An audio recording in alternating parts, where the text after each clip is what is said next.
So, what does it mean to live a good life? That is the question today.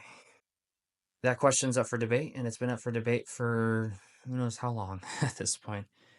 Uh, there's no definitive answer, and so the answers will vary. But I read an article today from Science Magazine at Barnes and Nobles, and my mind is still blown. And I say that because the article was just beautifully simple.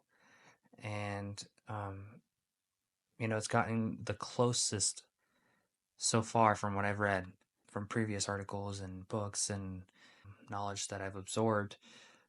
This article's gotten the closest to what I feel like I can relate to.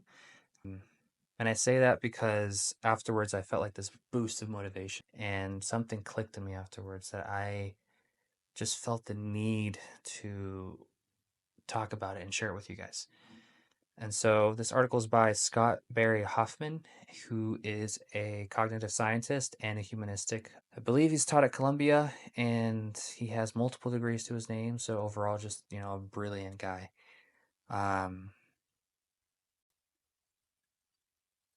To get straight into it, pretty much he said how there's two main conceptualizations of the good life. And so in the article, the researchers had to gather up some data, and how they went about doing that was they just asked people from, all areas of life. And so the first one would be the happy life. And the happy life is the one that's filled with pleasure and enjoyment and just full of stability. So all the positive emotions that you guys can think of. That would be the happy life. The second one would be the meaningful life. And the meaningful life is the one filled with purpose and virtue and challenges and grit and all that type of stuff. And so those are the main two, right? And then it's just recently there's come about a third one. And this one is starting to become much more common. And this is the psychological rich life. And this one is the one that's filled with wonder and exploration and free spirited, and to choose which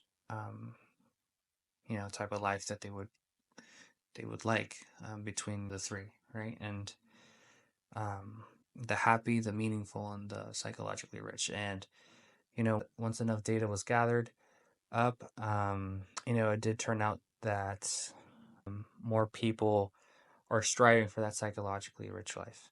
And so to further support this a little bit, you can go ask a friend, go ask a parent, go ask a sibling, you can ask anyone whether they have any regrets or if there's any opportunities that they missed out on. And if they do, then you can ask whether they would, do it again or take advantage of the opportunities that they had if they got the chance to again. And most of the time they would say yes.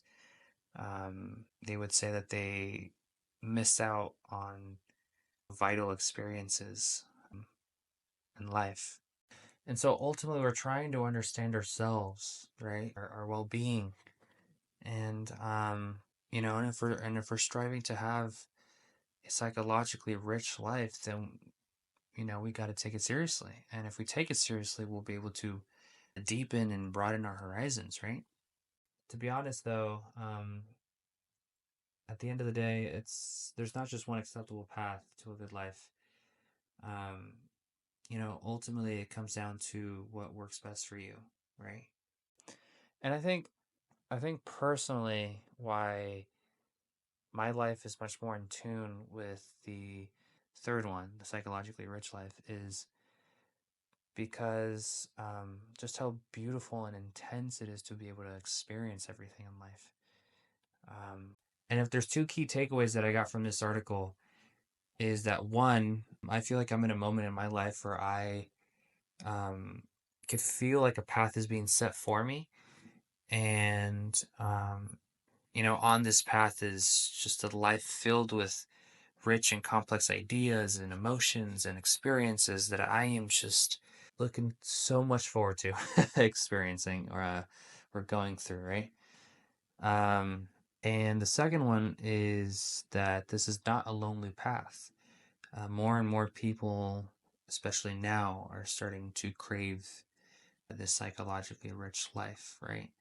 Um, and so, this will bring about more connection and healthy relationships with one another. So amazing stuff, right? And uh, so, yeah, I'm going to wrap it up there. I hope you guys enjoyed listening as much as I enjoyed sharing this with you guys. I don't know if I would have kept this inside long enough because it felt good getting it off my chest. So, yeah, if you guys are interested in hearing more about this, I believe Scott has a podcast named the Psychology Podcast. Uh, if I'm not mistaken, it's the biggest podcast in the world in regards to psychology, and so he's got lots of good stuff on there. And yeah, I'll put his information in the description below. Um, and yeah, guys, thanks for tuning in, and we got a episode number 6 coming out real soon. So make sure to tune in for that. And yeah, all right, take it easy, guys.